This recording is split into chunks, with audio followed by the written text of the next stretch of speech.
time once again to slip into your camo, grab your bow, and join us out in the field for another episode of the Up North Journal, presented by PSE Archery. The Up North Journal crew is knocked and ready to rock for another exciting adventure. So let's step outside and hit the trail. This episode of the Up North Journal podcast is brought to you by PSE Archery, Scentlock Technologies, Scent Blocker, Rambo Bikes, Hunter's Blend Coffee, Limwalker Game Calls, Stanislawski Releases, Copper John Sights, Easy Cut Outdoor Products, Fourth Arrow Camera Arms, Wind Sense Hunting Sense, X-Stand Tree Stands, Spot Shooters, Gut Check Indicators, and Packermax Cultipackers. And don't forget you can catch us in syndication at 2 p.m. Eastern Time on goodtalkradio.com. Welcome back to another episode of the Up North Journal, everybody. I'm host Mike Adams, sitting in a very warm cabin tonight on a Sunday evening with Dan DeFall. Good evening, Mike. How are you? I'm stuffed up. You sounds like it. Yeah. You know, it's kind of, you say a warm cabin. Yeah. Because yesterday saying, oh, today is going to be cold. This weather stinks. I mean, I'm glad it's warm. Don't get me wrong. I'd like to pay due justice to the weatherman who blew it. Right.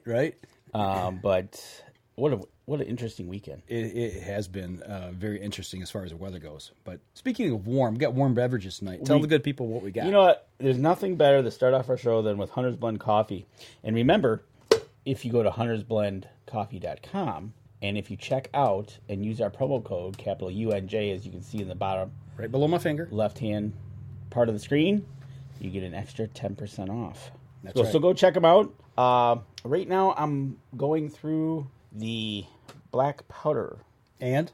It's good. I'm not going to lie. It's smooth. It is. This coffee is smooth. Give you a little jump in the morning? Oh, of course. I have my 2 cups on the way to work, ready to go.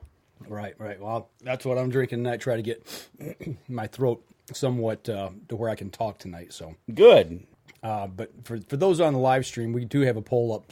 So click on that, and towards the end of the show, we'll see where we stand. Talking a little fishing tonight. Absolutely. Is that right? That is. We're going to talk a lot of fishing because even though we do a little hard water fishing, most fishing is done in the summer. That's right. So, without further ado, how about we bring in our special guest? All right. None other than Ken Scicluna from Southern Michigan. We won't give away his exact location because we don't want people flocking to him to find out all his fishing secrets. That's right. They're gonna be following him to the lake. Right. How you doing, Ken? I'm doing real good, guys. Thanks for having me on tonight. Hey, not a problem, man. It looks like you got the sunshine behind you. Things looking good there down in Southern Michigan. Yeah, it's a beautiful warm night here. Well, warmish night. You got a nice breeze going, and I'm just sitting out in the boat and getting ready to talk some fishing.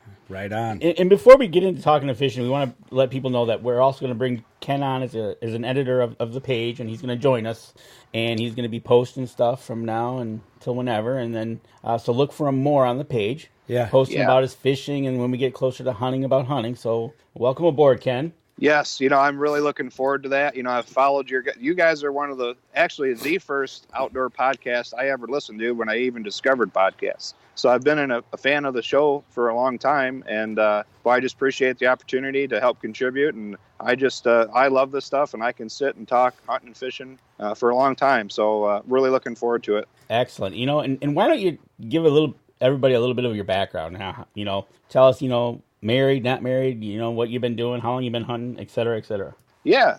I'm married. We have my beautiful wife, Joy, and we have a 2.5-year-old boy, Franklin, and we're hoping to get him into the outdoors. And, I've been fishing. My dad has taken me fishing, started taking me fishing from shore since I could walk, basically. And it just grew from there. And my uncle, we fished every weekend.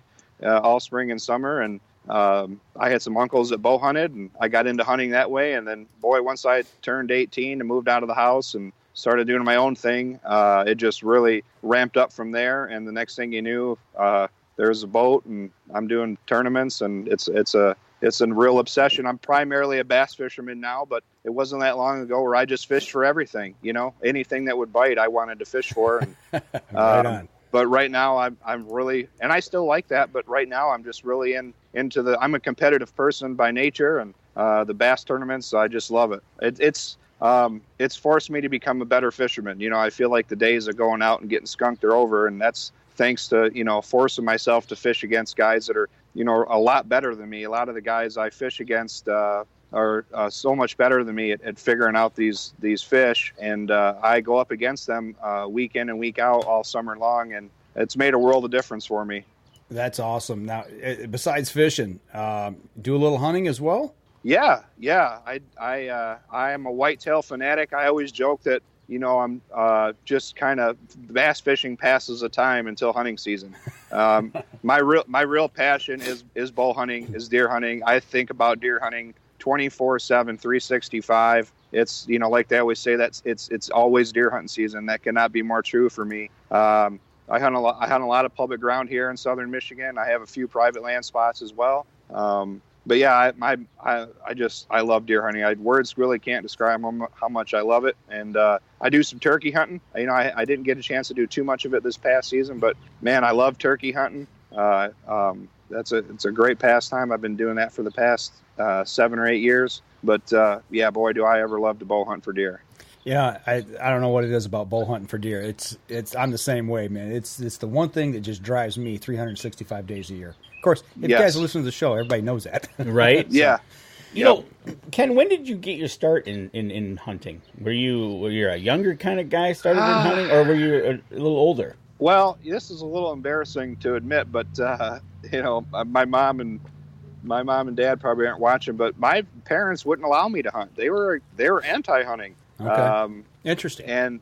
But I always wanted. My uncles hunted, and I remember just spending every holiday or every birthday party, and I would just corner my uncles and listen to their bow hunting stories, probably all through my teen years, and just get psyched about it. And as soon as I, was out on my own, which was right after high school, I went out and I bought a bow and I started bow hunting, and it just took off from there. I was basically self-taught and been pretty much doing it the hard way on public ground down here, and it just snowballed from there. And yeah, that's pretty much it. Yeah, I started at 18. That's interesting. The parents were against hunting, and then you turned around and you went against your parents' wishes and you went and bought a bow.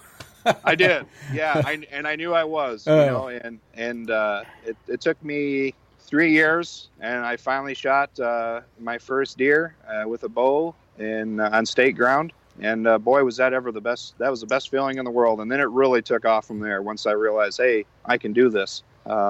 It was great. And, even now older, my parents, they know that I'm obsessed with it, and they're fine with it. It was just, at that time, their house, their rules, and I wasn't going to do it, But now I do it all the time. But I bet your uncles were proud of you. Yes. Yep. They sure are. That is cool. Yep. So right now you're kind of, from what I understand, tournament season, fishing season is in full swing right now. And that started a couple weeks ago. Yeah. So where are you at with that?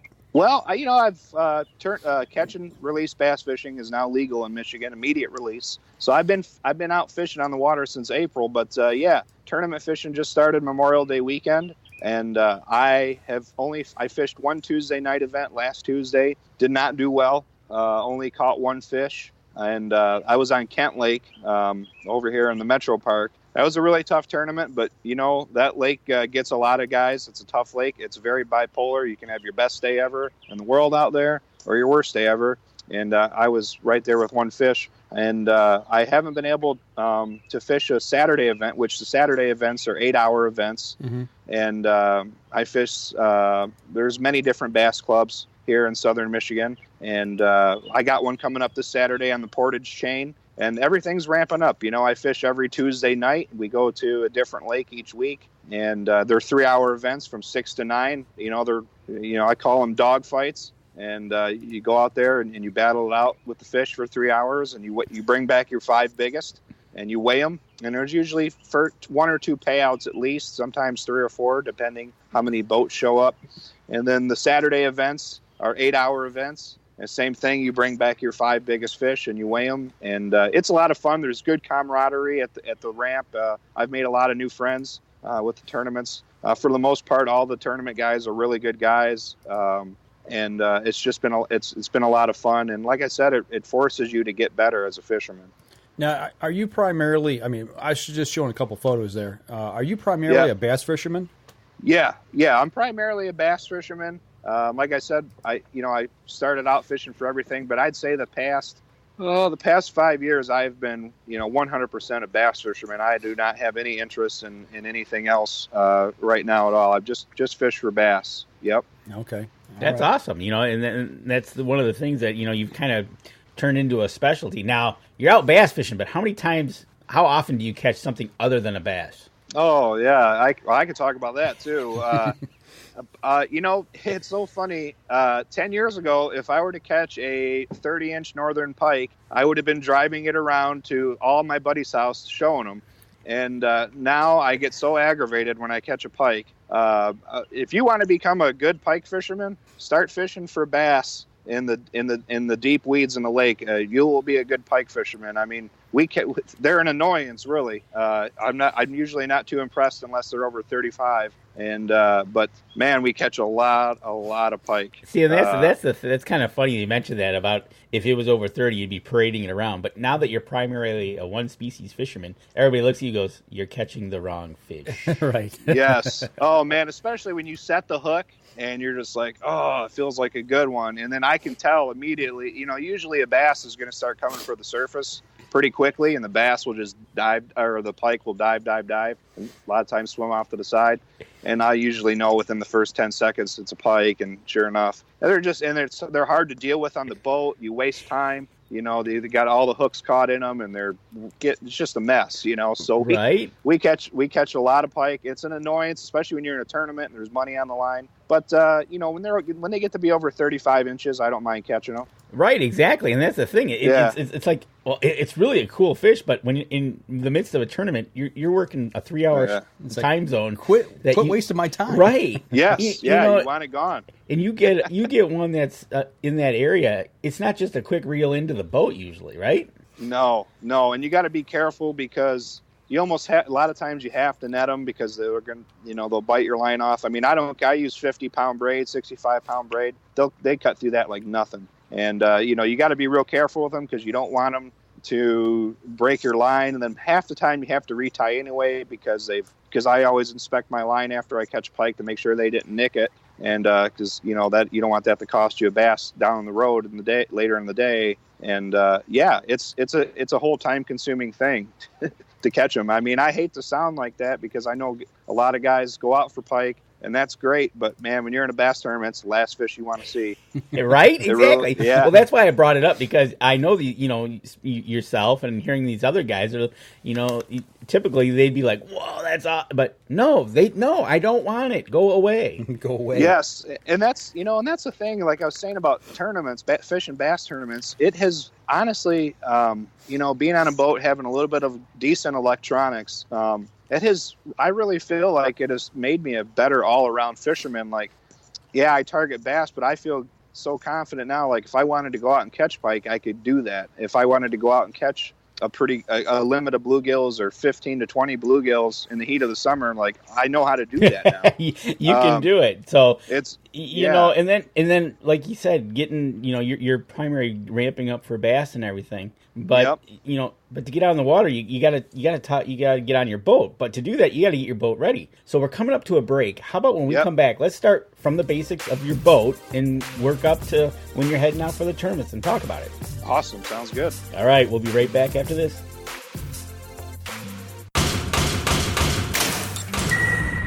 PSE Archery has reinvented the way you buy bows.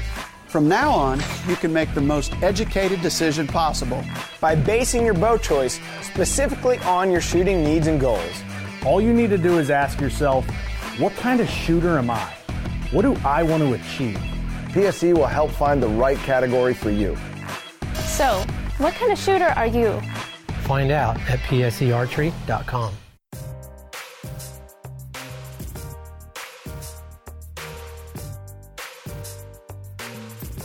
Welcome back. Second segment of the show.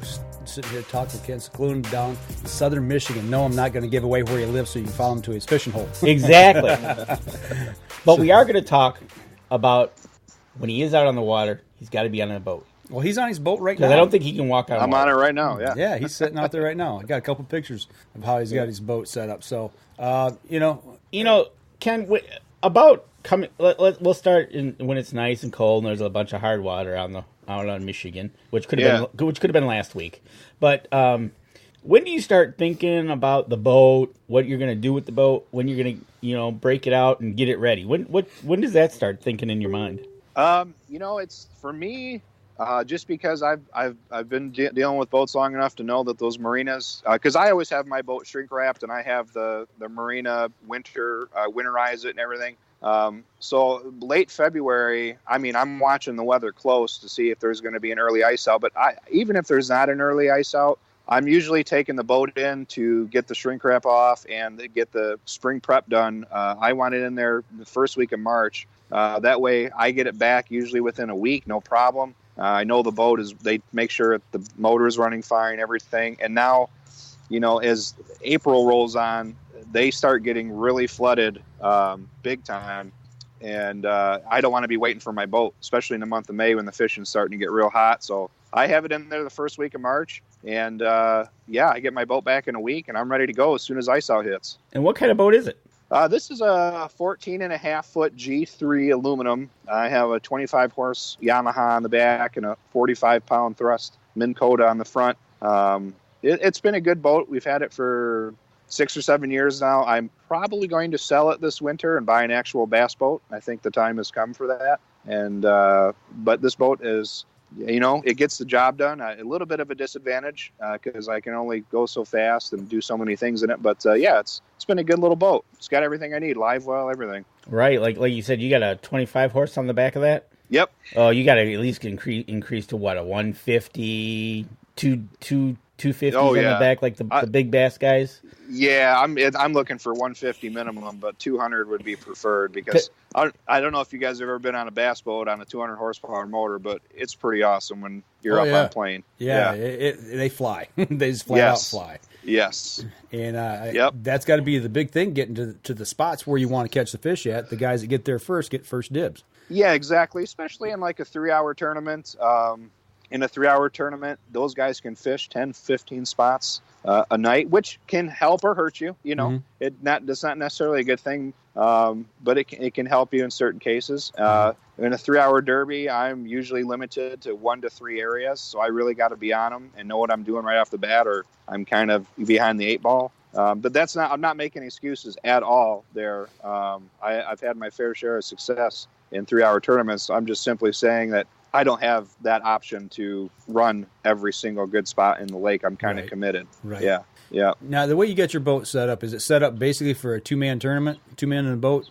Yeah, 2-man in a boat. It's like a 600-pound capacity. So, 2 guys can fit in here pretty comfortably. I mean, that's another thing about being a bass fisherman. We're way overboard. I mean, I run 20 rods on the boat. My co-angler usually has 15 to 20 rods. To mountains of tackle, but we make it work, But yeah, we have it fully loaded on tournament day. Okay, I'm going to ask a stupid question. You just talk about all the rods that you got. Why so many rods in a boat at one time? I mean, I can understand having a couple extra, but explain to me why you need that many. Well, when you're a bass junkie, and you want to win tournaments real bad, everything matters. Everything's very rod, reel, line specific to the lure you want to throw. Okay. Especially when you really get down to the nitty gritty. I mean, you really want to have the right stuff. That's just going to make you more efficient. The more efficient you can be with what the bait you're throwing, just the more efficient you are. And there's less time. Like now I don't have to switch. I don't have to stop, cut, retie. Gotcha. I've got everything right there at my disposal. Maybe even a backup or two. If a pike busts me off or something, I can just grab another rod real quick and keep. Especially if you're on them and you got a school of fish fired up and they're in that feeding frenzy mode. You don't want to be wasting time retying or switching baits or whatever. You just want to be able to keep fishing because when you got them going, you got to take advantage of that. And I'm pretty anal about I want to make sure I'm using the right rod and line and reel for the bait I'm using, which is a whole Pandora's box to get into that. Right, exactly. Yeah.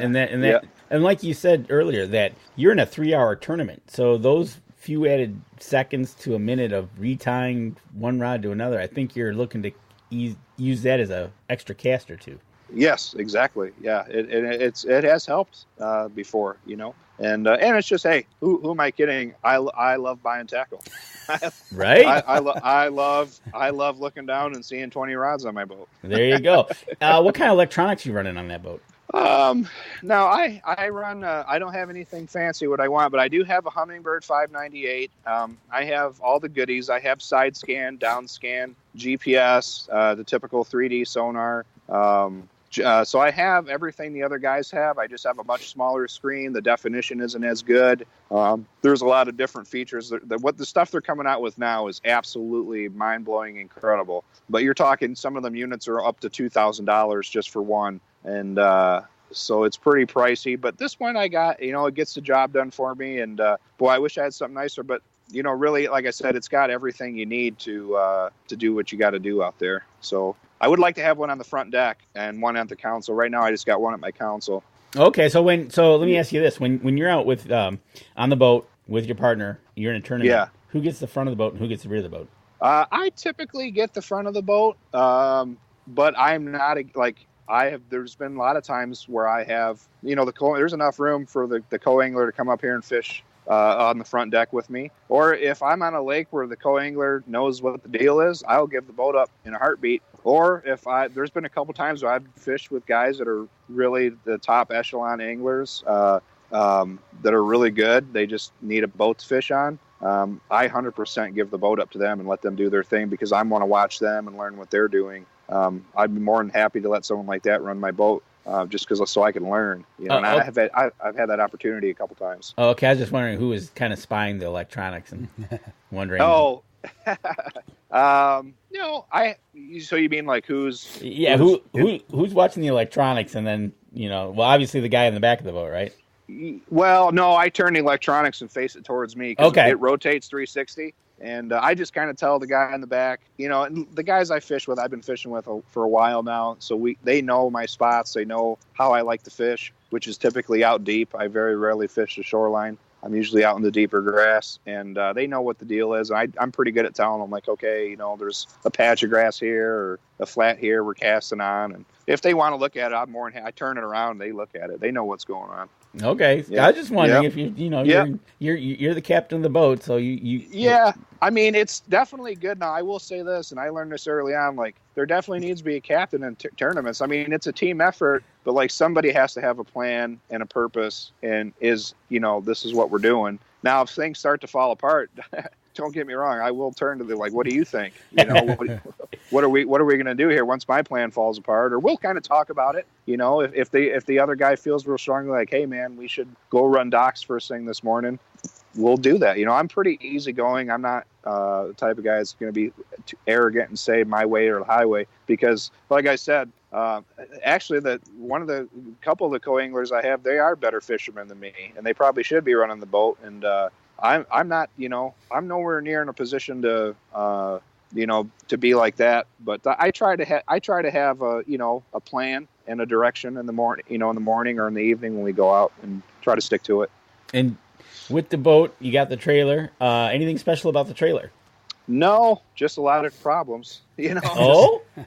Yeah, I mean, I burn through a tire every year. I had to replace the boat bunks, and lights going out and off and on, and there's always something. It's one thing about these boats, man, is they're maintenance. They're just they take up a lot of your time, which I try to save money and do a lot of it myself. But there's always something to fix or do with them trailers. But yeah, it's just a basic trailer, Okay. Nothing special. It typically when you say boat, to me it just means bust out another 1,000.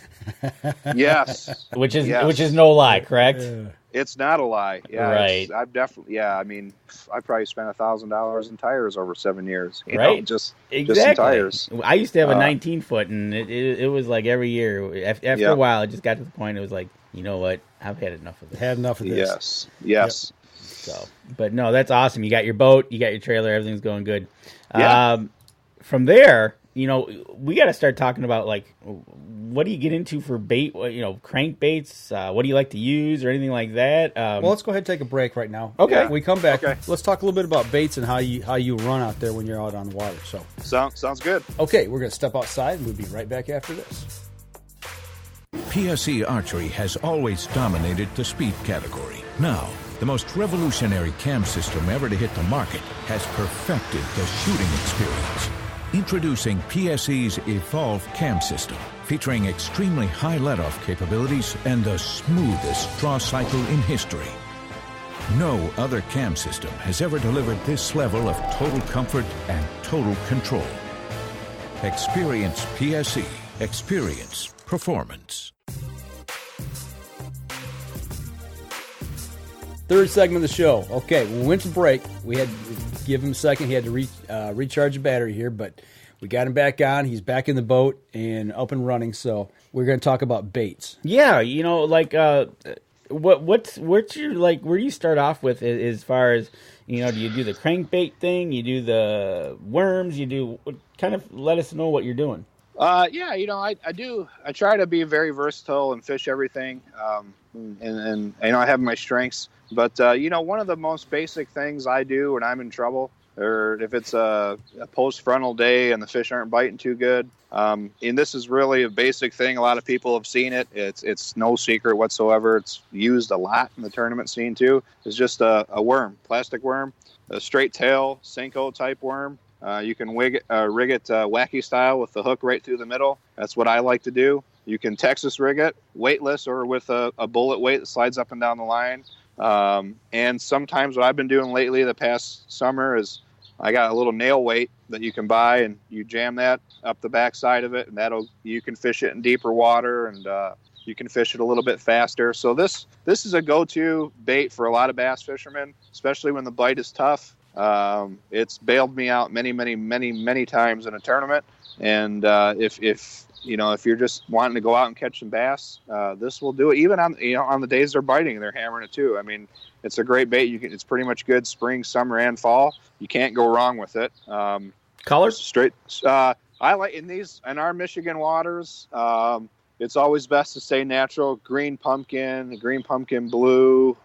If the darker, the dirtier the water, you can go brighter, chartreuse, orange, stuff like that. And on the clear water lakes, you want to keep real natural colors. Green pumpkin. I like the greens, the blues, blacks and blues. But I'm really a green pumpkin blue guy. I keep it really simple. I don't fish a whole lot of bluegill. Anything that looks like a bluegill. Anything that looks like a bluegill or a crayfish. That's the color I'm using. Okay. All right. So you're trying to mimic something. Yeah. I mean, match the hatch. You hear it time again, and it couldn't be truer for bass fishing. And but pretty much green pumpkin and green pumpkin blue. Like the crankbait, like the square bill crankbait, for instance. You know what I mean? It's a neon bluegill. I don't know. You can see it looks pretty good, pretty bluegill colored. It's a square bill crankbait. This is another bait that has bailed me out. It's a shallow diving crankbait. The square bill deflects off of weeds and wood and rocks really well. So this is another go-to of mine. They'll eat it, and it looks just like a little bluegill. And for me, what I have found in our Michigan, this is not true all over the state, or even definitely not all over the country, but in these lakes down here, these weed-choked southern Michigan lakes, if you're fishing a crankbait and you are not constantly picking grass off of your bait, you're not fishing it right. Oh, okay. So picking off the little weed pike is a good thing. Yeah, if you're not fishing your crankbait in grass, you're not doing it right. You're not going to get as many bites. And I will try to ram that thing into a clump of weeds if I have to, and that usually will do the trick for me. If I'll take that bait and I'll drive it right into a clump of grass, and I'll try to rip it out real hard. Usually when I'm ripping it out is when I get bit. And so that's my only little tip is if, these lakes down here, if you're fishing a crankbait, you're not constantly having to pick grass off your bait. You're not doing it right. What about these this one rig that I see, and I can't remember what the name of it is, but I bought one. It's got the one, and it's got it mimics like a little school of fish right behind it. The Alabama rig? Okay, sure. I can't remember the name of it, but it's got 4 on there, and it's supposed to be all minnows, and you cast that out. You ever use those? I have used it, not too much success. I have several buddies that love it and do real well with it. It's a very specialized thing. It actually works so well around the country, they've outlawed it on professional bass tours. You cannot use it. Really? And they consider it cheating. Yeah.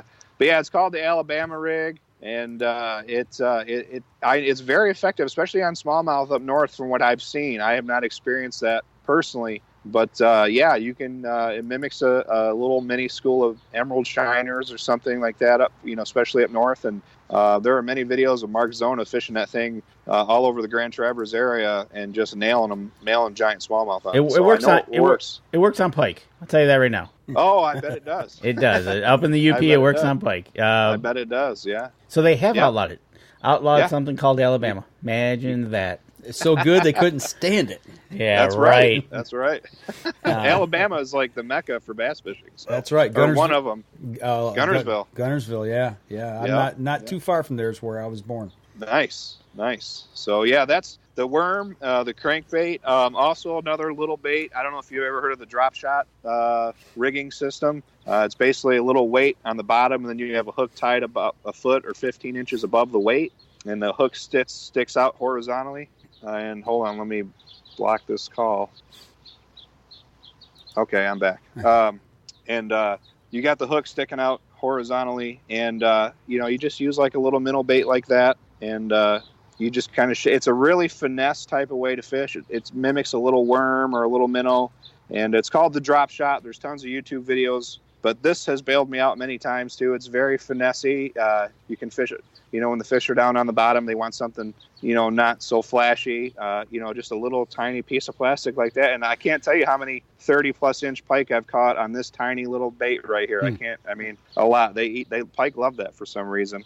And then, of course, you can also Texas rig, a crawfish-looking bait like that, Texas rig it. And I also use it as a jig trailer. Now, this right here, what I'm about to show you, has totally changed the way I bass fish for the better. Once you learn how to fish a jig like that with a little crayfish trailer, you learn how to fish that in grass, and it's going to change the way you bass fish. You got to learn how to fish it. You're not going to get as many bites, but once I started throwing this bait is when I started catching a whole lot more 3 and 4 pound bass. Really? I shied away from it for a long time, but once I committed to it, it changed the game for me. Now, do you only catch bass on that, or do you catch something else? Anything else on that? You catch pike on it. It's probably the greatest pike lure ever made. Is the bass jig. I mean, they absolutely annihilate it, and pike love it. I've lost many jigs to pike, many jigs to pike, and last but not least, this is probably my other favorite way to fish. Once I learned how to do this is when I learned how to start catching real big ones. I use 50 pound braided line, a 1 ounce tungsten weight, a big giant flipping hook, and a crayfish looking bait. Okay. It's got a big flipping hook, big 1 ounce tungsten weight. It's got a bobber stop there where it's pegged. I throw this bait where the average fisherman would not even think about throwing a bait. Matted up vegetation where you see big mats of vegetation offshore, lily pad fields. You can punch right through the mat and get under the canopy with that, or big submerged clumps of grass. You throw I'm throwing it right into the heart of the grass. And it's hooked weedless, so you can come just in and out of that grass really simple. And this has really been a game changer for me, learning how to fish this in heavy cover where people would never even dream of throwing a bait, because that's where them big ones are. And especially if they're not real active, and you just slam this in front of their face and they can't resist it. And of course I'm using an 8-foot heavy action rod, a big winch reel, and heavy braided line. And it is so much fun to rip them out of the grass with. You just cross their eyes with this type of stuff. That hook right there is made for tuna fishing, and it's just a blast to catch them that way. You're manhandling the fish is what you're doing. You are just manhandling the fish right out of their home, and it's awesome. It's awesome. I love it. If I could catch them with that 100% of the time, that's what I'd do. That's awesome. There's nothing like it. And one thing about that is the rubber worms and stuff that is, you just can't buy one, so you got to buy like a bag of course, and then you got to buy multiple colors, right? Yeah, exactly. Yeah, my buddy actually pours that bait out of his garage, so I go over there when I can, and I'll buy 30 bags off him. Yeah, right. Yeah. So, Tackle Warehouse has been not good for my budget either. So. Man, that's funny. That's funny. You're that typical guy that goes in and you just can't buy one of it, so you're buying more of it. And I know, it's so bad. It's so bad. Well, looking at getting out on the water and tournament fishing and all the things you've been doing here, hitting it hard the last couple, 3, 4, 5 years, where do you see things progressing towards? I mean, are you seeing more people like for these local tournaments? Are you seeing new people, or hunting? We're seeing dwindling numbers. It was fishing. How is that the numbers holding in fishing? Are we seeing an increase? Is it holding steady, or is it like hunting?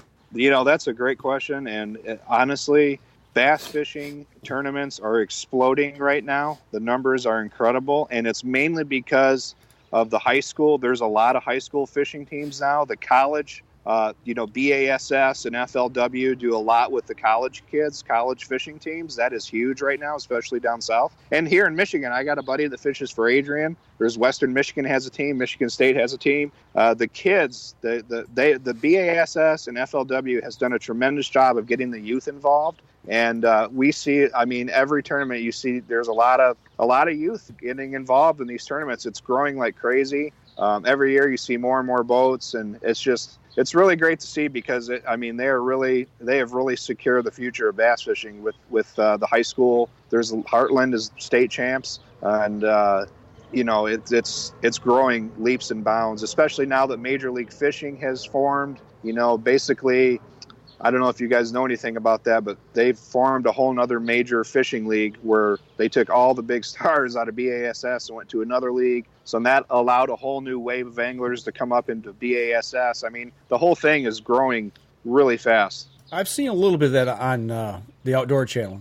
Not that I've followed it, but I'll sit back on a weekend and when there's nothing going on or it's raining, and I was like, I'll tune in and watch and see if I can learn a little something. So that's why I was wondering, is how this is all progressing. Yeah, it's progressing rapidly, very rapidly. Speaking of progressing, I got to know, because you talked about people getting involved. Yeah. Does the DNR show up at your boat launch?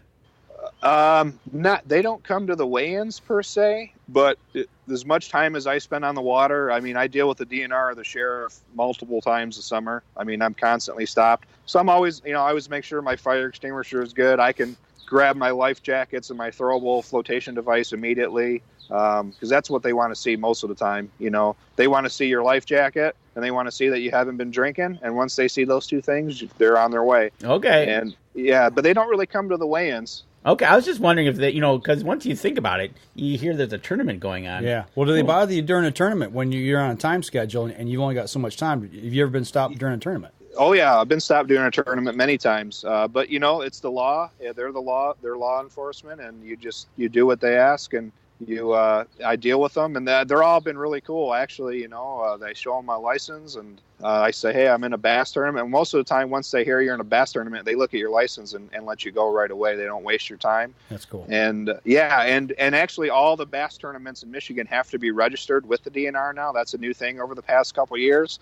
So the DNR, and we turn in all our information. So they get, and we tell them how many smallmouth bass were caught, how many largemouth bass were caught, how many fish died, because sometimes you get a little mortality at the weigh-ins where they just, you have to bring back a dead fish, you get a pound penalty, but how many were released, how many, died, and that way they have a good idea of the fishery all over the state. So that's been a really positive thing too. Good. But that's awesome, because you're giving them a kind of a running total as your tournaments go, and then they can start to see if it's overfished, underfished. Actually, they're probably also going to look to see your mortality rate for being a catch and release tournament. Right. It's like, yes, well, okay, something's up, right? But no, that's really cool. Kind of like a mandatory gear check.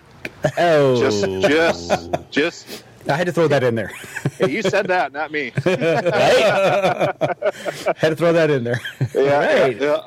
No, that's cool though that they do that, because it gives them some real hard information. Absolutely, it does. Yeah, I think they've really benefited from it, and it's kind of good. Kind of keeps the tournaments from crisscrossing each other. Some of these lakes get overfished, but you look at Kent Lake. It's the most popular lake. It's the most hardest fish. There's probably a tournament there every weekend. But week in and week out, it takes 20 pounds to win there. So we're not hurting the fisheries at all.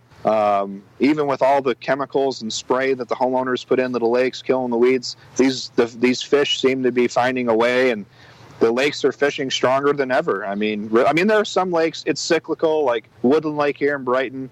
That was down for a year or two where the weights weren't real that good. But last year, if you weren't bringing 16, 17 pounds back on a Saturday, you weren't going to sniff it. You weren't going to win. And so you see lakes. I've only been doing this 5 years. The guys that have been doing it longer than me, they've really seen the cycles of some of these lakes. Where for 10 years in a row, maybe it takes 18 pounds to win on a Saturday, and then maybe for a few years you just need to bring 15 pounds in to win. So it's cyclical, but I mean, right now, the lakes that fish big are still fishing pretty big.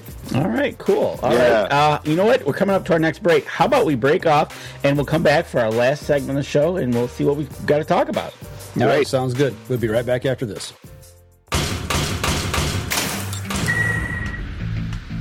Acceleration is part of PSE's DNA. PSE pioneered the speed movement. Now they've developed the vapor category to help you find the most powerful bows on the market to fit you.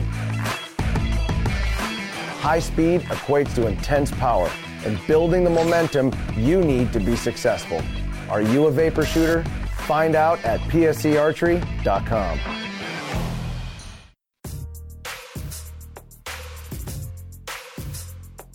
Welcome back. Last segment of the show. And again, if you don't watch the show and you're listening to the podcast, you got to go back and talk about what we talked about here. The non-recorded in the break, in the break, because when you have somebody's wanting to impose penalties on somebody for recharging, and then you have somebody's dad show up with a comment, then you find out the real story. It's like, wow, oh yeah, Ken, they're busting your chops, man. They are all over you, Ken. Wow. Better him than us. But anyways, okay, so we're heading into June. You've got some tournaments coming up. Yep. What about let's come off the water for a little bit. This is the last segment of the show, so we can kind of talk about a little deer hunting. Why not, right? Sure. You've got some cameras out there, right? Yep. Okay, so you're going to be pulling pics, and we'll talk about those when you get them and see what you got starting to brew out there. Have you been? Do you put in any food plots or anything like that, or stuff like that? I did. I have in the past. Like I said, I share 37 acres with 5 other guys, and I had a little patch that the homeowner was kind enough to let me food plot, and I did that, and I had some limited success. But what happened with that is the first time I put in the brassicas, and they came in and it was very small. It was maybe a quarter of an acre food plot, okay, and they came in September, and I planted it late July, August, something like that, and they ate all the tops. I mean, they just mowed the tops right down. And then they had no reason to come in there in October and November because all the tops were gone, and they never came back in December for the bulbs. So I said, okay. So the next year I tried clover, and they were kind of in the clover a little bit, but not that much, really. I didn't have that many deer in the clover. I was still shooting. I'd end up doing a bait pile in my food plot, and I'd shoot deer on a bait pile in my food plot, which I thought was kind of ironic. But I have had very limited success. But yes, to answer your question, I have fooled around with some food plots. Go ahead. Deer can be finicky like that. Like you can go and plant clover, but they won't touch it.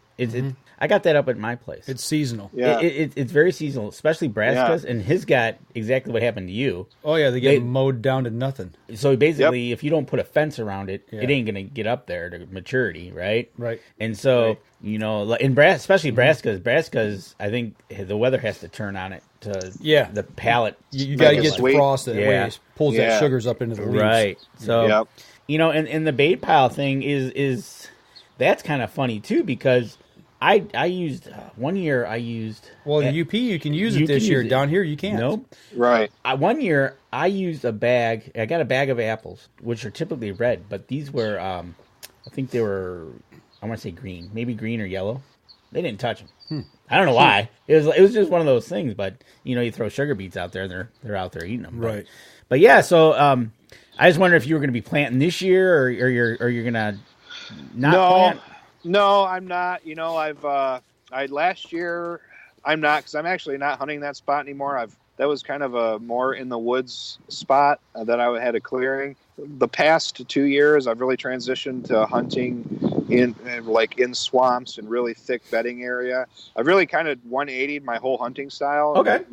I started hunting from a saddle, and I last year was the first time in 17 years of deer hunting that I didn't use bait one time last year. I totally did away with it. I just started, kind of hunting deer trails in or very close to their bedding areas. And I seen more deer last year in my 17 year, and I had more close calls last year than I have ever had in 17 years of hunting. As soon as I stopped hunting bait and started hunting by the bedding areas, it was just night and day difference in the amount of activity I seen. So and I had a close call. I actually missed the buck last year, and so I've really been encouraged about what I've seen last year, and I'm looking forward to diving in this year again.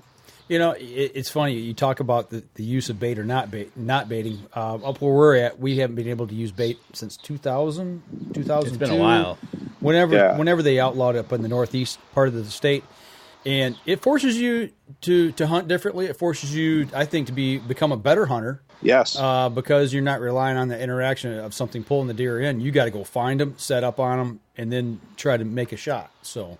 Yeah, and before, I thought I was, and I'm not bashing anyone who use bait, but right. This is what I did for 17 years, okay? You go in the woods, here's a deer run on the edge of the swamp, here's a deer run coming through the woods, let's put a bait pile right next to the deer run. Mm-hmm. And don't get me, I've shot a lot of deer doing that. Mm-hmm. Nothing big, but right. I've shot multiple deer in a season many times doing that. But there's been also years where I'm just spinning my wheels. They're coming in at night, mm-hmm. and they're eating the bait, and I've gone whole seasons without even seeing a deer over bait. And that happened to me 2 years in a row. And finally I said, that's it. I'm done with this. I got tired of hauling it in and buying it, blah, blah, blah. And so far it's been a good move. So we'll see. Yeah. I think you'd be pleasantly surprised. The more you do it, the more interaction with game you're going to have. Because like I said, it forces you to go deeper. It forces you to scout more. And yep. I think you have a lot more interaction with bigger bucks that way anyway. Right. Yeah. It's been really cool. And right, you've seen the change in it, and you actually missed a buck that you said,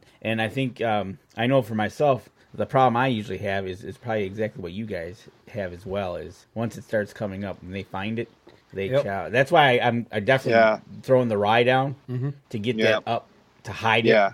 Right, gotcha. Yeah, and I know there's things, I didn't know what I was doing. I just I researched a little bit. I didn't do a soil test, this or that, and it wasn't a big piece of land. I said, you know what, until I have enough land where I could really do this correctly, I'd rather, just not do it. The bait suckered me back in, and once I shot a doe off a bait pile in my food plot, I'm like, well, I'm not doing this again. Right? And that's the thing. It's so much, especially trial and error, and where you were hunting, and I know where I'm hunting up in the UP, the winters get really harsh, so I'm trying to figure out a way to get the food plot to stay later for them. Good luck. Yeah. Right, exactly. I think I got to go with the electrified fence type deal. Yep. And then just let it grow, and then October 1st when I'm up there, pull it off. Yep. And then let them at it. But, I just wanted to check out with what you had planned for this upcoming deer season. We still got a couple months away. You'll be bow hunting. And then gun season.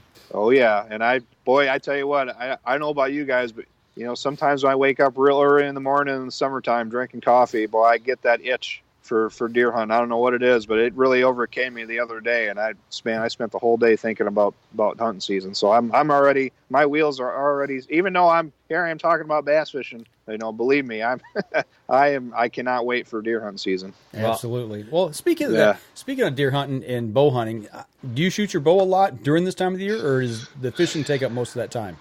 I'm embarrassed to say I don't shoot. I'm definitely the guy that pulls it out late August. I know that's not right. I know that's not, what you should do, but that's fishing. It totally consumes I'll probably pull it out in July once or twice just to make sure the sight is still good. Mm-hmm. But mid to late August is, really where my brain starts to switch, and I'll start shooting it. I shoot every night, late summer. I'll shoot every night for a month and a half leading up to season. But I don't shoot year round like I should. I wish I did. Well, we're going to have to get them over to Jim's. What it boils down to is there's only 24 hours in a day. that too. You've got all these different things you want to do outdoors, and you've got to pick your poison. Uh-oh, I think we lost him. There you go. Yeah, we lost our connection. Well, and that was Ken, by the way. Yep. Yeah. Let's just cut back over here to see if he does dial back in here. I bet his phone signal. Oh, there he is. Wait. No, that's not him. That's not him. I'm looking at the live feed. You're looking at the live feed. Well, we've lost him here in the last couple minutes of the show. Right. If you can hear us, Ken, we'll go ahead and let you sign off, and Danny and I we'll be talking. We'll wrap up the rest of the show. And you know what? As that happens, we're looking at the poll, and I was just about to say one was going to win. Yeah, and it's tied up now. It's tied at 43% from shore to boat. Yep. So our poll tonight: where you prefer to fish, from shore, from a boat, or do you wade in the stream? And the wade in the stream is 14%, and the other two are 43%. So and Ron Moses is probably going to give him a double minor for that one. Yeah, that's probably like illegal procedure or something like that. Clipping. Yeah. Yeah. So. Oh, there it is. Yeah. Ron Moses, 2-minute penalty for the phone dying. Right. That's good stuff. Well, that's what happens during live interviews, you know?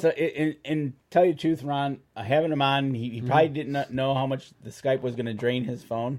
Yep. So next time, I bet you he's going to have an extension cord pulling it. Well, to keep it on the charge. When I'm doing stuff here, I'm tethered. You know, mine's tethered. That's the way. And then the other monitor, the little iPad here that I monitor with, that's fully charged, because this stuff takes a toll on your batteries. And it's one thing we learned here is to just roll with it and find out what's going on. You have to. Well, you know what? We got a little time here. We'll finish up here with something that I did yesterday. Actually, we started Thursday. Matter of fact, we posted the live video that we were at Jim's, and Jim was heavily into the move. He had started at 7:30 in the morning. It was 7:30 at night, and had 2 trailers, loading them up, moving them over, loading up, moving them over. Your truck was full? My truck was full. And so you went back over there on Saturday, and I see you were helping out in the shooting lanes. Yeah, we worked on the range at least that's where I was at. There's people all over working. Right. But they sent me over to the range, and when we arrived, you can see they've got 4 bales set up on the wall down there. That's the new wall at the end of the range. And so we started working and setting up baffles on top here. And let me go to this next pick here. That's the entire range. It's 20 yards, 10 lanes wide. And 20 yards to the one marker, you might be able to pull out 22 I'm just thinking if you step back to the wall. Yeah. You know, but it's a 20-yard range, 10 lanes. And when we got done towards the end of the day, we had the top baffle up on it, the bottom baffle's all set, and got the range cleaned up and looking pretty good. Yeah, it's looking good. And you know, he's going to try to get open as soon as he can. He was trying to, kind of what he was planning on doing is trying to open up the pro shop first. Yep. And then have the range follow within a week or two. Right. Because he wants to get the doors open. And then come Bow Fest, whenever he decides to have that, it looks like August time frame, it's going to be a grand opening / Bow Fest. Yep. So, he's excited. He is really excited to see that range. He's excited to get those targets up. I'm excited for him because it'll be enjoyable just to stop in, maybe shoot with him a little bit. Absolutely. You know, and see how he's doing. And he's got to get one more bale for the back there of the wall. And once we get that last bale up, we put a couple little boards up that's got to be finished up, and that range will be ready to rock. Yeah, Ron, that is 10 lanes. You're right. The pic doesn't do it justice. It's 22 feet wide, and on a standard archery range, a shooting lane is 2 feet wide. Yes, literally 2 feet wide. We saw that at Oakland, and we were like, man, you shoot this lane, you are like right next to the wall. And then we noticed the light switch had a little protector on it. Because somebody had shot the flipper off the light switch. That's what I'm thinking. So but you're literally, nose to tail. You know, when we're shooting. Yeah. I mean, you and I shot on the same line all the time. Yep. And I mean, literally, we were nose to tail. Yep, exactly. And so he's got 10 lanes in there, Ron, and it's on league night it could get pretty tight, but it's legal. Yep. It's the way they do it. Yep. And so it'll be fun in there to get that finished and being, and hopefully we'll be coming live from there. Yeah, that's the plan, hopefully, too, is that we can do some live events over there as well. I'm really looking forward to be able to shoot leagues over there. So I'm just looking forward to when we have some time on our hands to just go shoot. Hey, you know what? I just want to shoot for an hour. You know, I've done that at other places, but this is so close. We can just kind of say, hey, you know, if it's not a gym night, you want to go shoot. Hey, let's do that. You know, maybe on our cardio night, our cardio will be go pull a bull back. Yep. So. No, I'm looking forward to it. It's going to be a nice place, and we'll keep you updated on that. But that's what I did yesterday. I spent some time over there while it was thundering and lightning and pouring down rain, and the wind was blowing. So right, exactly. And I had a little adventure myself, unplanned. The one today? No, yesterday. Oh, that was yesterday. That was yesterday. Okay, I thought it was today. Well, first of all, the weather wasn't cooperating whatsoever to get my grass cut. He lied. But anyways, after that, got inside. Deb was going to take the dogs out back. She was going to refill the bird feeder, I think, was her main intention. Okay. So we usually let the dogs run in the woods. Just let them run, get their little business all taken care of out in the woods, whatever. Well, I was eating breakfast, and all of a sudden I heard basically yelling at the dogs, and no, no, no. Uh-oh. That's exact. I'm like, uh-oh. And I'm barefoot, and I go running out there looking, and my dogs are now busting through the woods. And my wife is behind them busting through the woods. And I'm like, I'm yelling at them to come back, and they're not listening. And so I said, okay, hold on. I got to get shoes on because I can't run through the woods barefoot. Right. So I get shoes on. And by that time, I started hearing, bah, bah. I'm like, oh, no. And I ran back out there. And what had happened was, actually, when I ran back out there, I was running into the woods, and I'm looking at a doe running at me. Uh-oh. I'm like, okay, I'm coming. Mm-hmm. And so now what happened? Right behind her, I mean, literally right inside the woods where we typically are, there was a fawn tucked in. Okay. My one dog picked up on it and was sniffing it. That was fine. So my other two dogs came over, it picked its head up, and then took off. They went after it. Oh, you mean the doe, the deer? Fawn took off. Picked its head up. Okay. Picked its head up, and they're like, fun on. Right. And they took off. The fawn took off. They went with it. Okay. And by that time, they lost all hearing. Right. And my one dog got to it, and they were kind of like, you know how they play? Mm-hmm. Well, that's what they were doing. Mm-hmm. And I'm like, by now, I've got my shoes on, and I'm running back through the woods. I fell. Oh, no. I hit my head. I did something to one of my toes, which is now a beautiful black and blue. Nice. And I had a big old knot on my head. And then finally, the doe running at me had the look of, please help me. Mm-hmm. And then my dog went after her, and she took off. But I got him back. Okay. I'm like, is everybody accounted for? My dogs are. So I went back over there where the fawn was left. Yeah. And it was gone. Okay. So might have just got the little heebie-jeebies scared out of it. But, oh my gosh. What a... adventurous evening?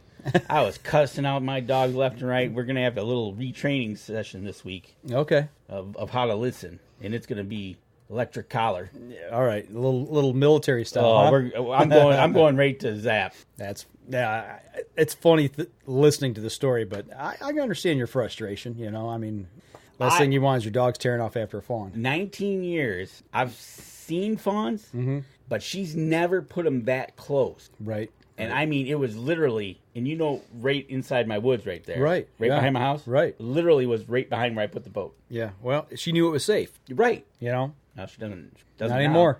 Not anymore. Question real quick. Do we know of any indoor crossbow ranges? Here in Michigan? Yeah, it'll be here in Michigan. They live down by my brother. Oh. I don't know of indoor range. You know what? Let's ask Jim. We'll have to ask. If anybody's out there. I know some targets can handle crossbow bolts. Yeah. Typically, they have to use a different target for it. Right. But that's not to say they might have one on hand you can put up to use. But as far as indoor ranges, for crossbow specifically, I don't know of any. You know, unfortunately, a lot of archery clubs and ranges frown on the use of crossbows in their targets. Right. Just because they are so the power on them is so heavy. It chews them up. Yeah. So no, totally agree there. So if we hear anything, we'll pass it along. Yeah, absolutely. If we do for the indoor crossbow ranges. Yep. But yeah, so that's what my unadventure was yesterday. And so I sat there with an ice pack on my head and wondered why my foot started hurting. And well, today is black and blue. So. Oh, jeez. Well, I tell you what, we're running up here close to the end of the show, so I say we go ahead and wrap it up for this evening. Thanks to Ken Scicluna for joining us tonight, talking fishing and a little bit of hunting. And he'll be joining the page, so look for more from him. Yeah, absolutely. Look more for him posting on the Up North Journal page throughout this summer and fall, leading into deer season and beyond. So if you guys are on the live stream, want to hang around for a little while, we'll hang on for a few minutes and entertain some questions. Really quick, Jim Miller says Ed's Archery and Clio actually must allow it. Okay, there you go. Ed's Archery and Clio allows crossbows on their range. Yep. Thanks, Jim. Appreciate it. Thank you, Mr. Killer Miller. So, but for the podcast portion, that'll do it for us this week, folks. We'll be back again next week. And don't forget, you can catch us in syndication at 2 p.m. Eastern Time on goodtalkradio.com. This episode was brought to you by PSE Archery, Scentlock Technologies, Scent Blocker, Rambo Bikes, Hunter's Blend Coffee, Lim Walker Game Calls, Stanislawski Releases, Copper John Sights, Easy Cut Outdoor Products, Fourth Arrow Camera Arms, Wind Sense Hunting Sense, X-Stand Tree Stands, Spot Shooters, Gut Check Indicators, and Packermax Cultipackers. Thanks for listening, and join us again here next week. Until then, remember, as we always like to say, if you're out on the water or in the woods, shoot straight and be safe. Until next week on the Up North Journal.